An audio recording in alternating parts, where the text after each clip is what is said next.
This conference will now be recorded. Morning, everyone. I hope you can hear me okay. I just recognize I'm going to stop the recording. This conference will now be recorded. Okay, morning, everyone. It is Wednesday, August 16th. Wow, this year has just been flying by. Hard to believe we are in the middle of August. School's going to be starting next month, and we are in the middle of what is typically our peak selling season. We're going to start first by touching on what's happening in the national market, and then we'll go into the local market. So first of all, we're going to talk about the market itself. Secondly, why the experts predict that the market will not crash. And the big one is, what is the forecast for the rest of the year? And what are the experts saying about the rest of 2022? So let's start right away by going into the current market. And we're going to start off basically talking about mortgage rates. And as we have all noticed and all has seen, we know that there's been a huge jump in mortgage rates. This is from Freddie Mac. If you go back to January, where we were at 3.22% in January, you can see that we had this big buildup in mortgage rates, which we all felt because all of a sudden buyers and their buying power was pulled back. We saw that the interest rates peaked in June, and since that point in time, we've had some fluctuations down, up, but as of the beginning of August, we were back under 5%. Now, I don't know what they are as of today, but again, interest rates have definitely fluctuated. It's been a lot of volatility, which creates a lot of angst among people. And we all know this is having to do with a Federal Reserve trying to ease inflation, and people are looking at what's that doing with long-term interest rates. Going up like this has caused some issue and fear of recession. And whether or not we are in recession, it's become a political thing. It shouldn't be that way. But technically, what a recession is, according to the National Bureau of Economic Research, it's a significant decline in economic activity spreading across the economy lasting more than a few months, normally visible in the real GDP, real income, employment, industrial production, and wholesale retail sales. That is the technical definition of a recession. Though traditionally, going back for many, many years, a recession has been defined by 2 consecutive quarters of negative growth. And that's technically what it's been since the 1940s. I know right now it shouldn't be a political thing. It's kind of become that way, but regardless of what it is, people are feeling that there is some concerns regarding a recession, whether or not we are in a recession. So it's up to debate, and we shouldn't be arguing anything like this, but if you look at what the experts will say, and if you go to the Wall Street Journal, economists are saying, is there a recession around the corner? As of July of 2022, 49% of economists who are surveyed in this believe we will see a recession in the next 12 months. If you go back a year, only 12% of these economists believed it. So either we are or we will see it in the next 12 months. So what does that mean for us who are working in housing? What does that mean regarding home prices? What does that mean regarding real estate sales? The difference about all this is, if you look historically, what happens when we are in a recession? You know, if you look at this, and will housing be impacted? We've used this chart before. This is from CoreLogic, and it shows over the last 6 recessions that we don't necessarily see home prices reducing during that point in time. Big exception, of course, was the recession of 2008, which was founded upon housing. It was all done based upon terrible lending practices, the no-doc loans, people who didn't have to prove that they could, I mean, if the joke at that point in time was it was harder not to get a loan than it was to get a loan. And so basically people walked in and got a loan just as long as they could sign their documents. So that was what caused that recession of 2008. But in all these other recessions, this was the COVID recession, this was the recession of 2001, going back to the 1980s, during a recession, home prices actually went up. There was this one little anomaly in 1991. But when people are saying, oh, well, we're in a recession, home prices should tank, we're in a bubble, everything's going to burst, that does not necessarily mean that. We're looking at what has happened over the past six recessions. So this could be actually good news for the housing market. If you look upon that, home prices are not necessarily going to go down, and that it looks like interest rates may start to moderate, it might be that buyers who have been on the fence for a period of time or worried about interest rates or priced out may feel a little bit more confident and jump back into the market. So again, when we talk about mortgage interest rates, and again, going back over those last six recessions from peak to trough, this is actually what's happened to mortgage interest rates. So home prices went up more or less, except for those two exceptions. But in all six cases, when we had the last six recessions, home mortgage rates reduced, every single one of them. So that, again, may give your buyers a little more confidence. We're not going to hopefully see interest rates shoot up the way they did at the beginning of this year. They're going to moderate. That's the goal. That's the hope. So if we look historically, falling rates. So then we have to start thinking about inventory. And here again, one more chart that shows this, the 30 rate, fixed year rate going up, and then the recessions which are in the bubble here in the box, and it shows interest rates having dropped down.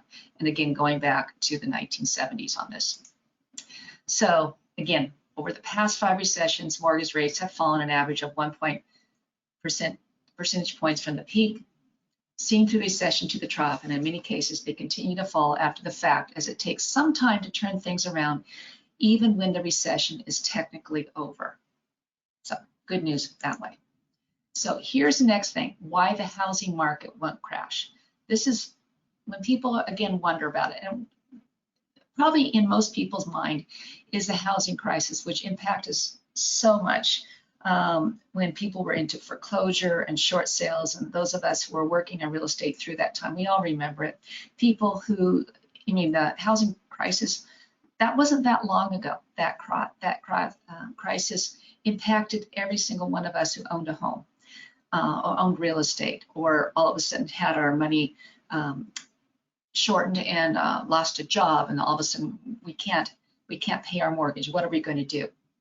So again, this is what the experts are saying, why the housing market will not crash. If you look at this chart here, this shows where inventory has been since the beginning of this century, back to 1999. Remember, a balanced market is between 6 and 7 months of supply. During the market crash, our inventory levels went up well over 10%, over 10 months of supply. Since coming out of the recession, we have been in a seller's market since coming out of the recession. So these are the months, these are the years of the housing crash, and we had far more inventory than we had demand. It was a buyer's market. Buyers were beating up sellers, asking for the kitchen sink, asking for all kinds of stuff, and sellers were willing to, basically sell their homes. And again, with a short sale, any offer was given to the bank would negotiate, and we had seconds and thirds on the homes. We all remember working through that. But since coming out of that, and we've been in a seller's market, we've been in a more, a point of time in which there's been more give and take back and forth. We are nowhere near, with today's 3 months of supply, this is again across the country, we are nowhere back to a point in time when we have a massive amount of inventory. 3 months supply is still a very strong seller's market. And in our own market, we're not at 3 months, we're at less than 3 months supply. So again, we don't have enough homes for sale. This is one reason why people say we're not going to have a crash. Look at that. So the other way that we get inventory into our market is through building. So if we look at what's happening with housing starts across the country, these are leading indicators of building permits and housing starts. So this again is through June of 2022. If you look at where we are with thousands of units across the country in building permits and in housing starts, and then this is an indicator which shows what's happening as far as actual homes being completed and under construction at the end of the period. If you look here, back in December, January, February, we had a really booming market. Builders were pulling out building permits and they were starting homes. But now in April, May, June, they are pulling back. Builders are also seeing that interest rates have gone up. That's impacting their confidence in moving forward. They don't want to be stuck with a lot of inventory. So the amount of building that they're doing is being pulled back. The fact that we now have almost 1.3 million new housing units completed as of June across the country is great. That's new inventory that we've been needing across this country, because we've had a lack of inventory ever since the Great Recession, in which builders could not build. They had no financing to build, and they had no confidence. But now, the fact that we have this is really great. But we also are seeing that builders are pulling back on the amount of new homes being built. So that means we're not going to have a big influx of new inventory and new construction to also build and create a big, strong buyer's market. The other thing is the lending standards. Again, this is what's called the Mortgage Credit Availability Index. And the higher the chart, it means the easier it is to get a loan. And again, this was the lead up 2005, 2006, 2007, when everybody could get a loan, as we were talked about a little bit earlier. This is how easy it was. And since the crash, since everything went down and they tightened up significantly on lending standards, people who get a loan now have to prove that they can afford that loan. They have to prove through employment verification, through taxes, through lots of different means that, yes, I am qualified to purchase this property. That standard has not been loosened. We are still at a very tight control over lending standards, which means people who are getting mortgages have proven that they can afford it and they can make their payments. And so we're not foreseeing and anticipating a lot of homes coming into the market through foreclosure, which brings us to the next category. What about foreclosures? So looking at foreclosure activity by year, again, going back to the lead up to the housing crash. And again, the housing crash, everything in red is when we had over 1 million homes that were in foreclosure. This was a really tough time for a lot of us, and people who lived through losing their homes, going through foreclosure. It was pretty traumatic. I remember talking with brokers when we first entered this market, and people were saying they were going to get listings, and they had their sellers crying because they were crushed. They couldn't make their payments. It was heartbreaking. Brokers came back. They said, I'm wrung out emotionally. I feel like I'm almost like a counselor helping them through this whole thing. It got more matter of fact if more and more people went through it, but it was really, really, really a tough time. We have to recognize that in 2016, that's when we dropped under 1 million foreclosures per year. 2017, 2018, 2019. This around 500,000 foreclosures per year is kind of a normal market across the country to have that as far as the number of foreclosures that happen. When we entered into 2020, we had the pandemic, and 2021, remember we had a foreclosure moratorium. And so we are now coming out of that moratorium. That has ended. And so what are we anticipating going forward? Again, recognizing we are historically at really, really low rate of foreclosures, which means we don't have foreclosure inventory hitting the market. We're not seeing homes that are in short sales or foreclosures coming on board. So again, that's not adding to our inventory. We have listings coming on board. We have new construction, but not foreclosures. What else can we think about with foreclosures? That line is going down. So the first half of foreclosure activity, January through June. So this is just looking at the first half of the year, going back to 2008, again, height of the recession, and going here into 2020 when the pandemic hit, and 2021 in which we were in the foreclosure moratorium. Now, 2022, first half of the year, we're out of the foreclosure moratorium. You can see we're back up to 164.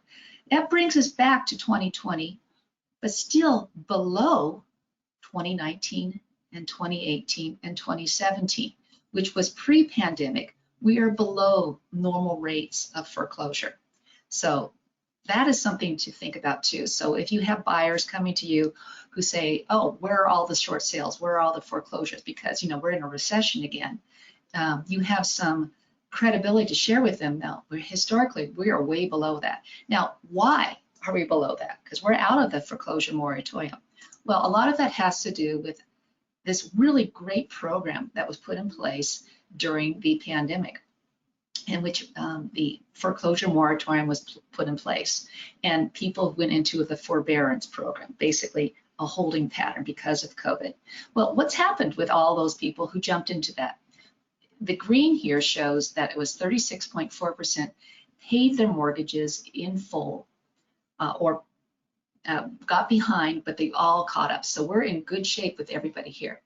The blue is the people who had workout plans or repayment plans. So between the green and the blue, these are people who are working through everything, or else they're totally up to date on all. It's over 80%. You know, basically 4 out of 5 people who entered the forbearance program got it all worked out. It still means 18% are still in trouble. And so they have no loss mitigation plan or short sale, deed in lieu repayment plan. So it's really tough for those people who are dealing with that. But one thing to think about, the way that home equity has gone up since we hit the pandemic, even those who are in foreclosure or maybe into a pre-foreclosure status, they're still in trouble. If they list their home, there's a good chance that they could sell their home with the equity built up, pay off their loan, and still pocket money. We're not at a point where home values have plummeted. It's not there. We're still seeing an increase in home values, and we'll go over our personal market, our local market in just a little bit. So foreclosure activity across the United States continued its slow, steady climb back to pre-pandemic levels in the first half of 2022. Well, overall foreclosure activity is still running significantly below historic averages. The dramatic increase in foreclosure starts suggests that we may be back to normal levels by sometime in early 2023. So normal activity, roughly 500,000 foreclosures across the country. That's normal. We're not going to see a big increase, a big bump. That's what all the experts are predicting. So again, we are still significantly in a seller's market. So this again, the crisis, which we had the buyer's market, lots and lots of inventory. We are still, even though we have more inventory on the market, it's still a seller's market. I'm seeing in the deals that we're getting back into negotiations. We're getting back into counteroffers. We're getting back into what I would consider a more normal market. So what's ahead for the rest of 2022? What are the experts predicting? That's a good question. What does your crystal ball say? So here is what mortgage rate projections are as of July of 2022.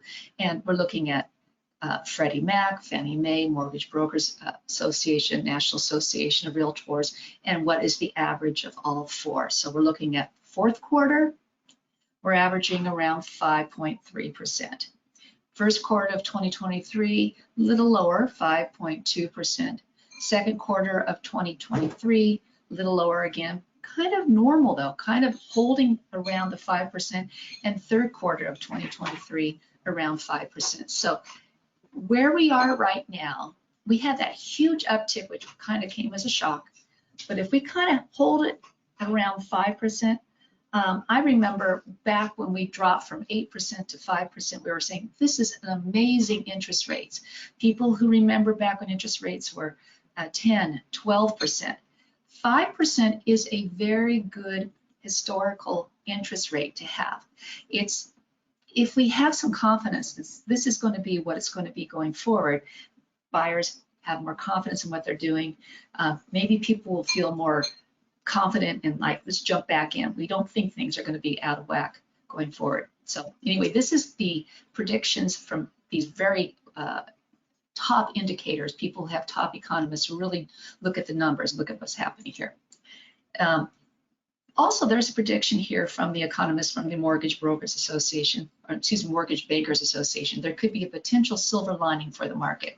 He added, as stabilizing mortgage rates and rising inventory may bring some buyers back to the market during the second half of the year. Again, people not being scared, recognizing, well, 5%, if that's going to be my mortgage rate, what can I buy with 5%? Okay, so here is home price forecasts for 2022. And if you can remember back at the beginning in January, they were looking at the experts again looking at Fannie Mae, Freddie Mac, National Association of Realtors, Zelman CoreLogic. This is the home prediction expectation survey. It's an interesting indicator of a lot of different things. And again, the Mortgage Bankers Association. What do they predict for the rest of 2022? And we're looking at 10.3% appreciation in home prices. And that seems to be pretty consistent across everybody. The Mortgage Bankers Associations have a different thought process, but everyone else, Fannie Mae's extremely looking very upward projection on home prices, but again, the average is around 10%.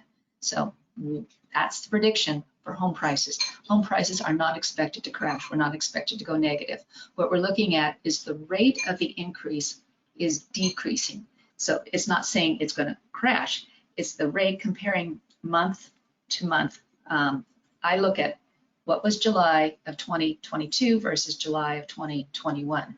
Did prices go up? Yes, they did. So again, comparing that. Here's another economist from Moody's. I don't think national housing prices will decline in a meaningful way, but there will be some price declines across the country. Again, this is an average across the entire country.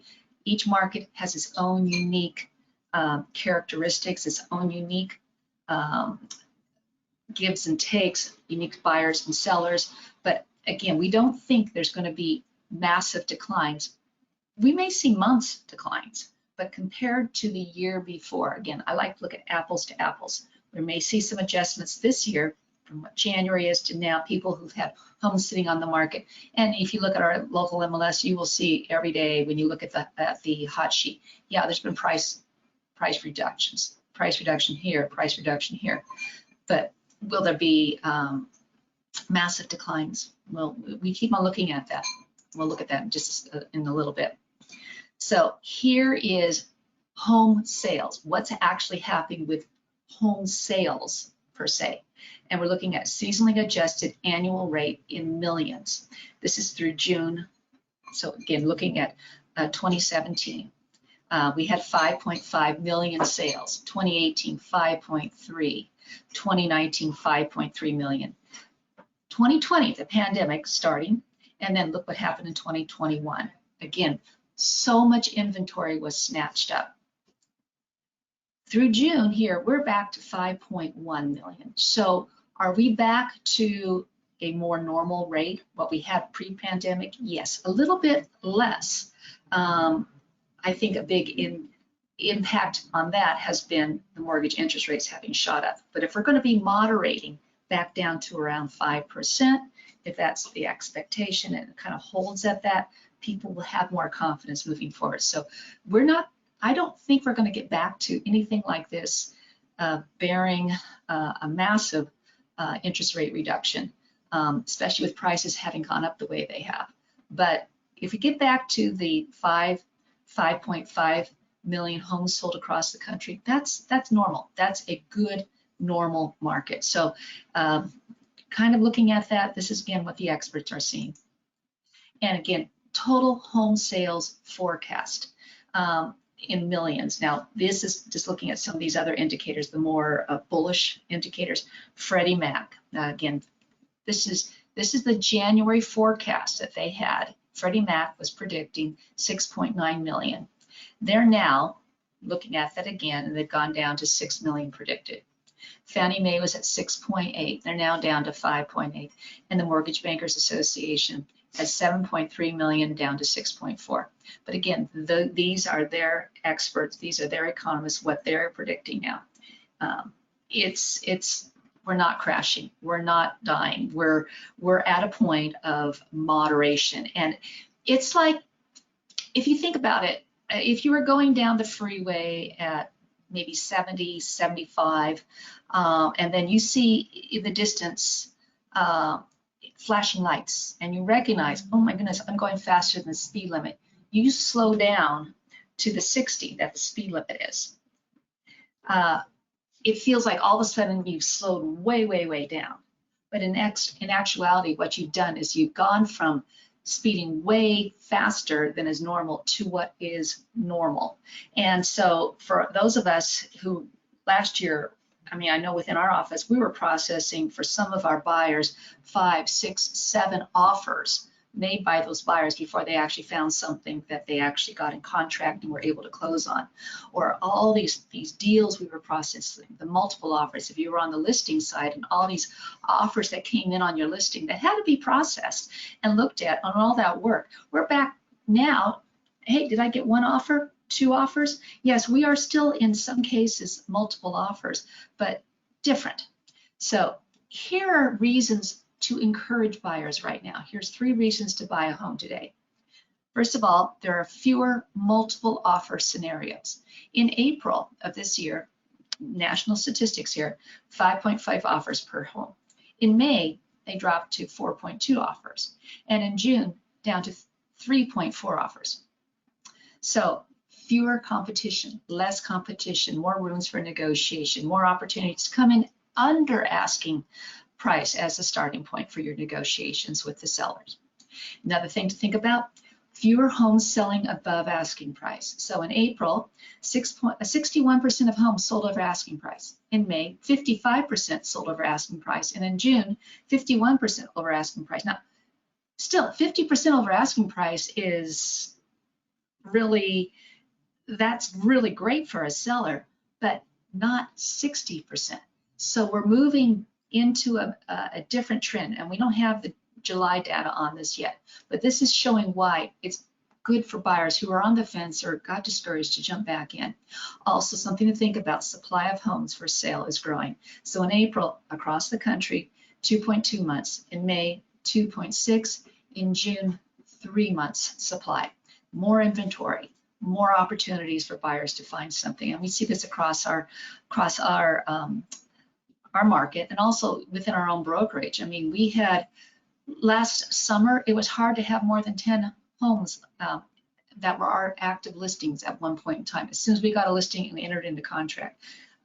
Now we're sitting with over 40 homes, which is good that we have inventory. Obviously, we want to sell all those homes and get new inventory. So, but still, it means that there's more opportunities, more supply, more things for your buyers to pick from. Here's another graphic, and we can share all these with you as well. Any questions on the national trends? Anyone have concerns or questions or things that they're seeing before we get into the local stuff?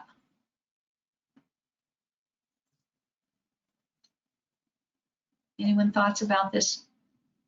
This is good information for you to be aware of, and I'll pull some of these graphics so that you can actually share them with your clients. If people question you, where's the housing crash coming? Are we in a bubble again? What about interest rates? You have some ways of sharing this information and hopefully taking the fear out of people. Fear makes people paralyzed and keeps them from doing things. We're not at a point where we're going to crash. Let me get out of this and get into this one. So where are we for our brokerage? As we know, things are a little different this year than they were last year. So I like to compare apples to apples. So looking at July of 2022 versus July of 2021, we had 5 fewer new listings come on board. The volume of those listings, because there were 5 fewer, was about 4 million less in volume. We also had fewer pending sales within our brokerage, as we know that we had buyers. A lot of our brokers told me that they had buyers who got so discouraged they went away, and that's unfortunate because there's more opportunities now. Maybe these people will come back. We also closed fewer because we had fewer things go pending.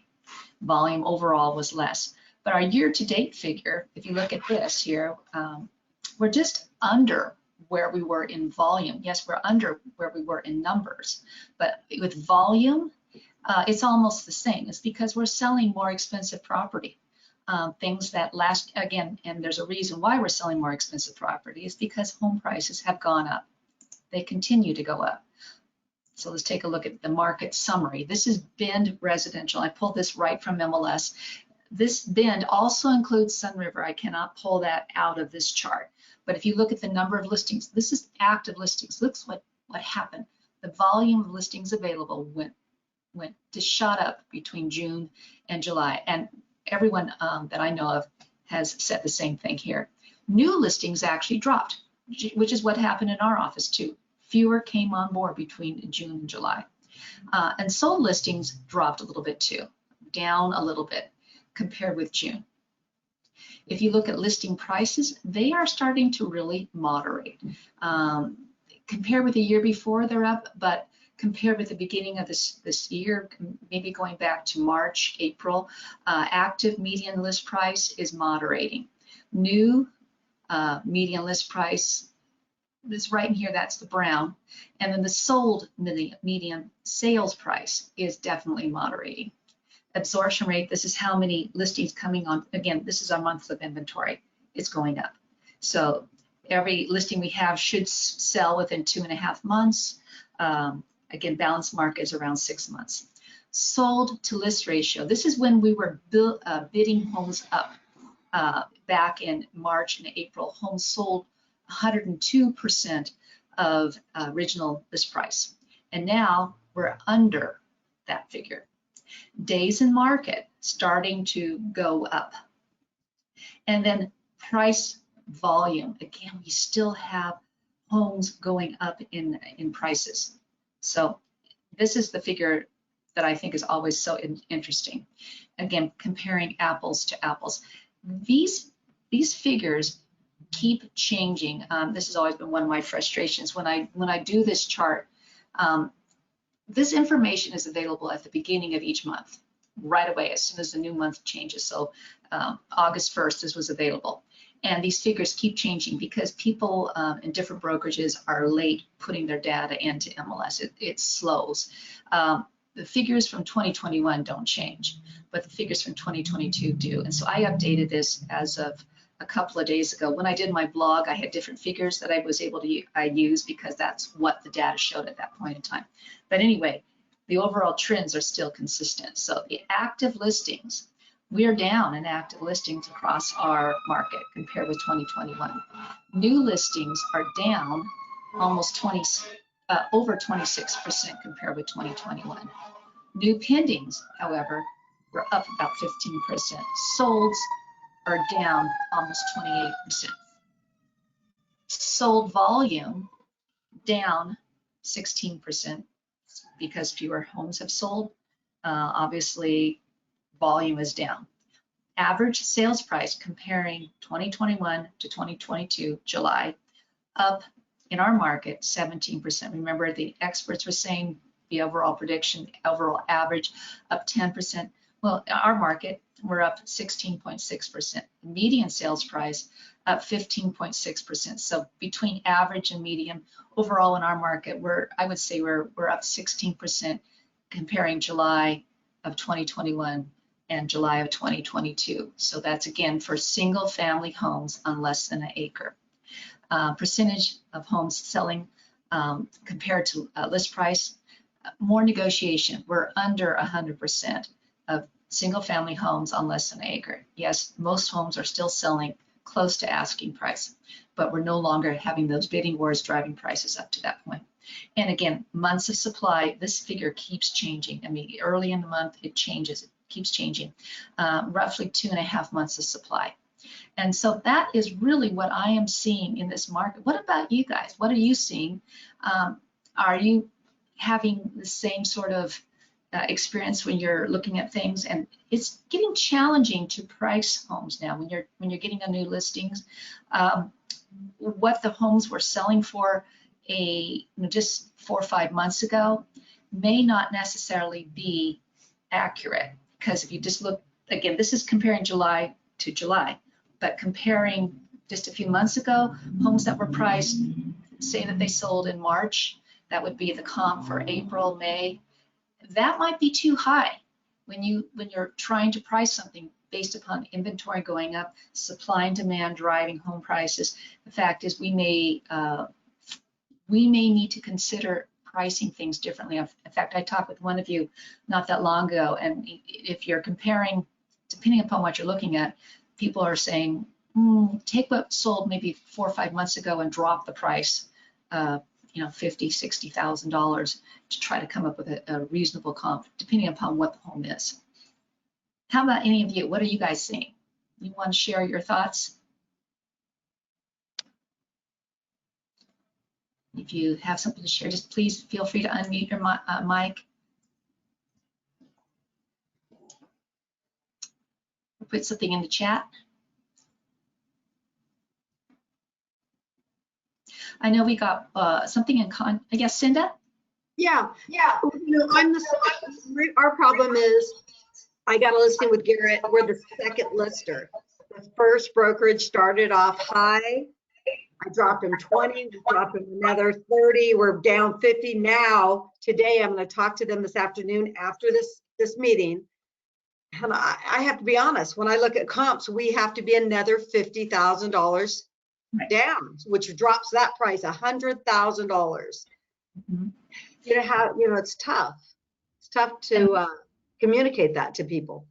That's hard for a seller to accept, because this is 2022. It's not 2021, where you put a price on something and it gets bid up.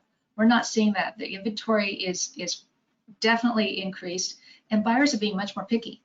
I mean, we're having, I was reading something else, statistically speaking, they're talking about a lot of sale fails across the country. Again, we're talking about builders pulling back, not building as they were last year. We're also talking about people looking for reason. We're talking about sale fails too, people pulling out of real estate transaction.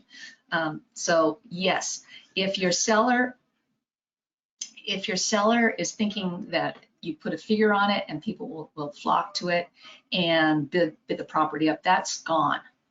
We need to try to hit the market where it is right now.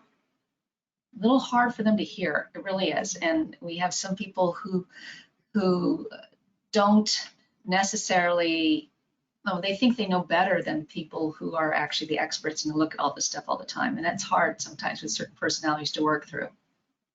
Thanks for sharing that, Cinda.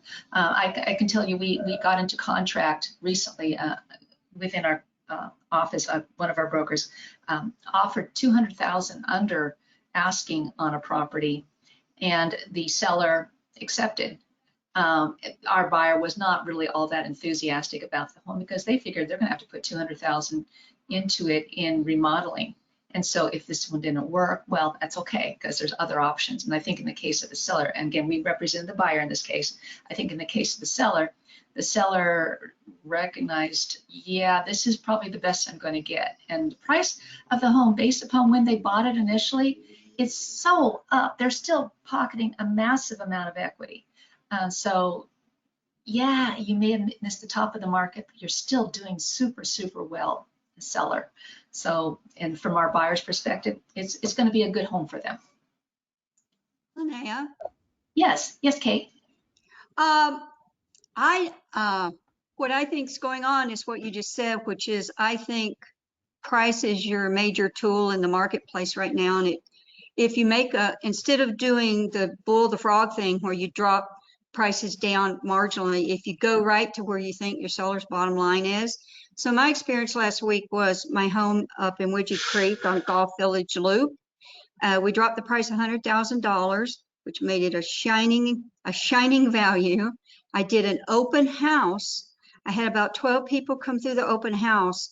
On Monday, that a broker called and said, one of my buyers came through your open house. We're going to write an offer. We had an offer on Tuesday for full price and we're pending.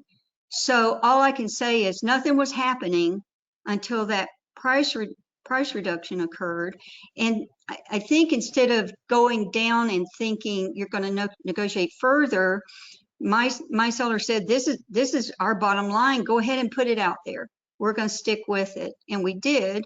And that worked. And that's, you know, I think that's where we're going to have to encourage people to be. Let it be the seller's number that they can accept, and go ahead and go there instead of thinking they still got to have room to negotiate. That's great advice, Kate. And imagine getting a buyer off of an open house. Yay, congratulations. Great. That's absolutely great. And yes, it is price. There's more opportunities, more options for buyers now. They can pick and choose. So great, great advice. So having that discussion with your seller saying, this is a different market. So what is your bottom figure that you're willing to accept, knowing the comps here, knowing that the home has to appraise if someone's getting a loan? What is that figure? And if they come back and say, hey, this is what I'm willing to sell it for, then pricing it at that figure. I think that's a great, great advice there. Anything else from people here? Any other things that you're seeing?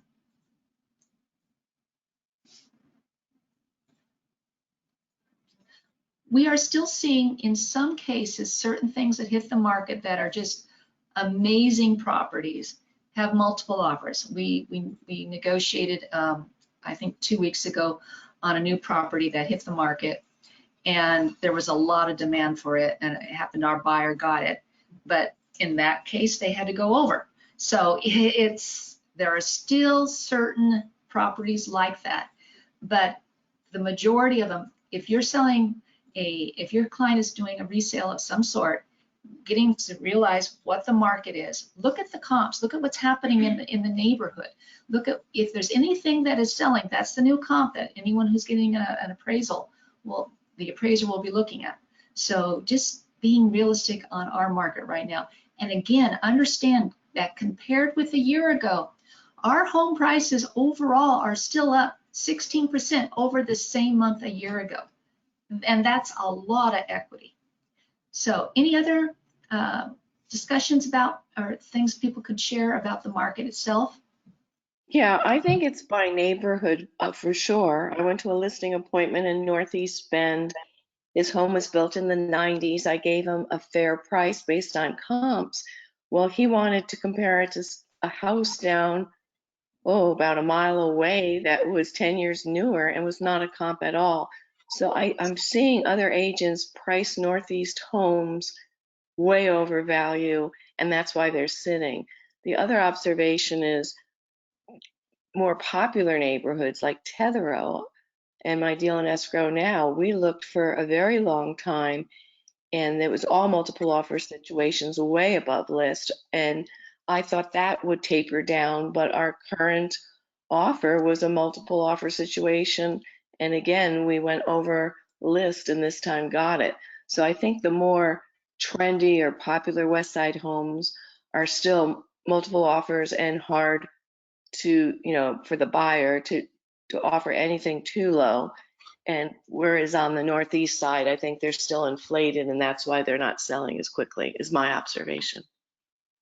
Thanks, Diane. That's a good point. Very good point. There's still, and that's reflected on national stats too, that there are still multiple offers across the country and in certain markets and certain neighborhoods within our own market. Definitely that is the scenario.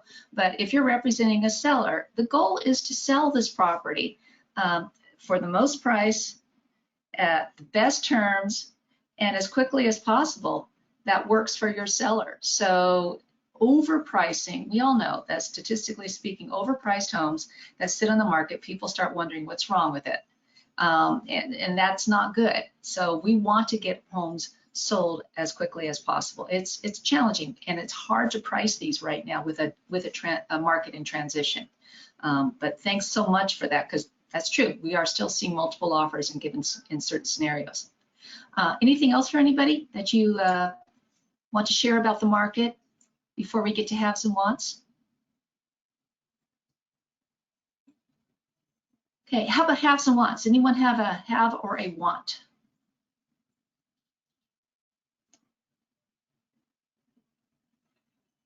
Lene, it's Dana. Hi, Dana. So I met with my clients on Casey Lane yesterday, and this is a southeast home off of 27th. It's a 1955 square foot house, new carpet, new exterior paint, big RV pad, listed for $649,900. They don't want to come down on price, but I know that they would be willing to look at offers. So I'm just kind of putting it out there that, take a peek at it, and, see what you think. And again, they're willing to look at all offers, but it's a nice little house, very clean, ready to move into, air conditioning. So if you haven't seen that one on Casey Lane, please check it out. Great, thanks, Dana. That is a great listing. Anyone else have haves or wants?